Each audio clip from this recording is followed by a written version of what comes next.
विचार रखे हैं वह बहुत ही महत्वपूर्ण है। हम सभी देश की सीमाओं की रक्षा में दिन रात लगे हमारे वीर जवानों के साथ चट्टान की तरह खड़े हैं। उनकी वीरता, उनके कौशल, उनकी सूझबूझ पर देश अटूट विश्वास रखता है। इस सर्वदलीय बैठक के माध्यम से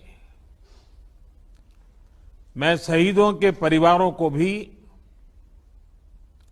ये विश्वास दिलाता हूं कि पूरा देश उनके साथ है, पूरा देश उन्हें नमन करता है।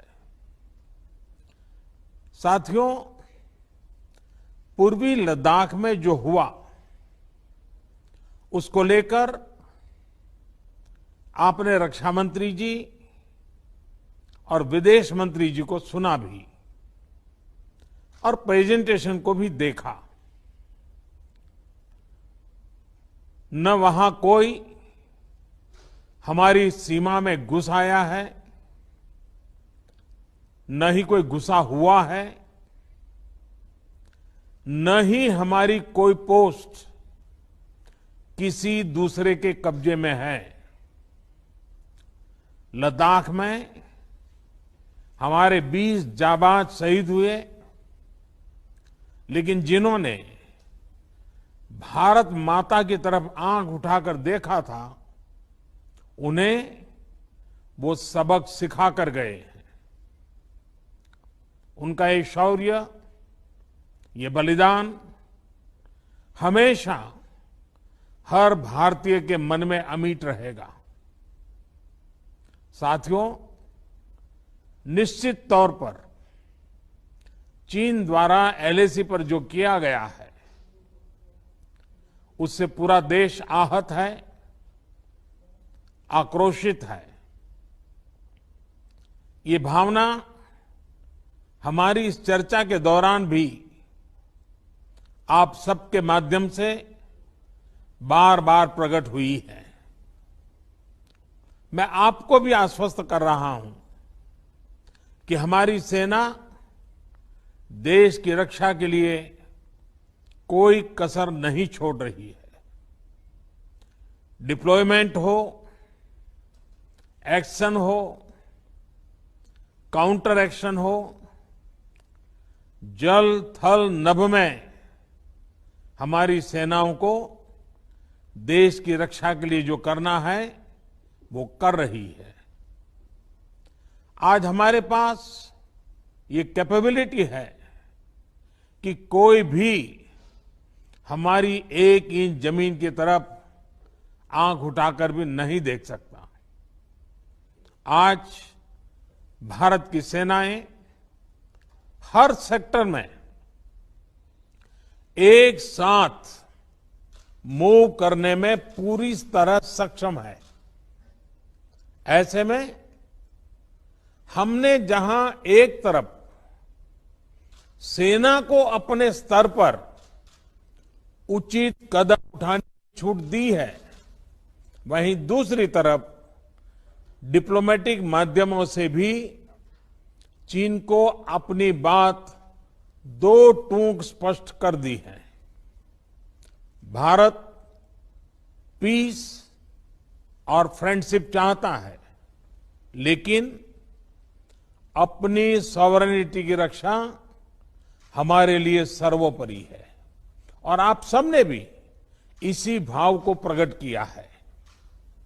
साथियों, बीते 5 वर्षों में देश ने अपनी सीमाओं को सुरक्षित करने के लिए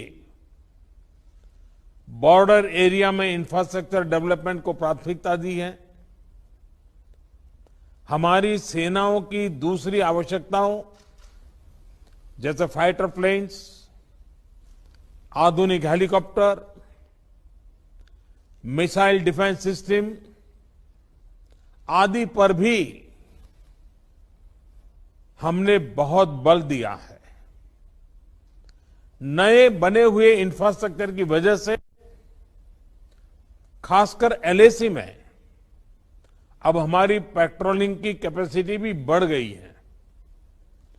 पेट्रोलिंग बढ़ने की वजह से अब सतर्कता बढ़ी है और एलएसी पर हो रही गतिविधियों के बारे में भी समय पर पता चल रहा है।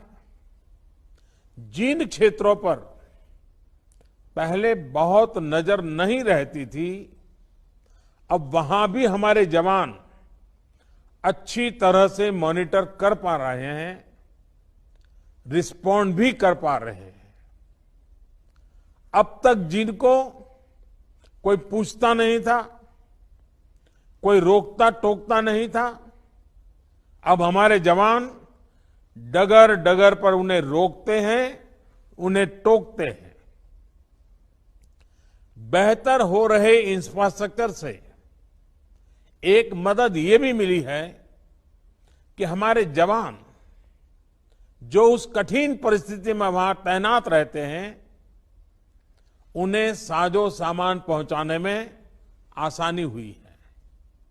साथियों, राष्ट्रहित, देशवासियों का हित हमेशा हम सभी की सर्वोच्च प्राथमिकता रही है।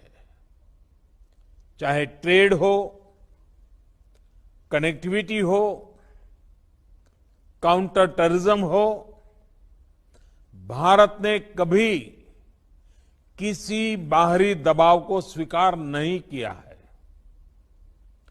राष्ट्रीय सुरक्षा के लिए जो भी जरूरी कार्य है, जो भी जरूरी इंफ्रास्ट्रक्चर का निर्माण है, उसे इसी तरह तेज गति से आगे भी किया जाता रहेगा। मैं आप सभी को, सभी राजनीतिक दलों को फिर से आश्वस्त करता हूं कि हमारी सेनाएं सीमाओं की रक्षा करने में पूरी तरह सक्षम है। हमने उन्हें यथोचित कार्रवाई के लिए पूरी छूट दी हुई है। आप सभी ने इस बैठक के लिए अपना समय दिया, अपने मूल्यवान सुझाव दिए।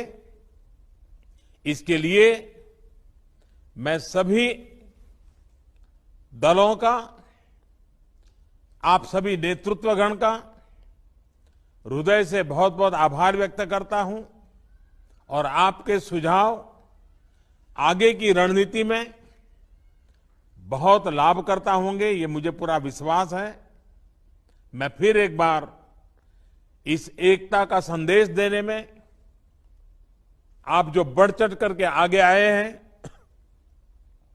वे सेना का मोरल तो बढ़ाएगा, देश के लोगों की हिम्मत बढ़ाएगा, लेकिन दुनिया को भी जो संदेश जाना चाहिए वो पहुंचेगा।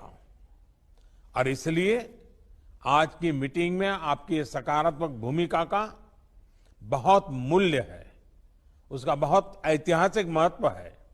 और इसलिए भी आप सभी अभिनंदन के अधिकारी हैं। मैं फिर एक बार आप सबका धन्यवाद करता हूं। नमस्कार।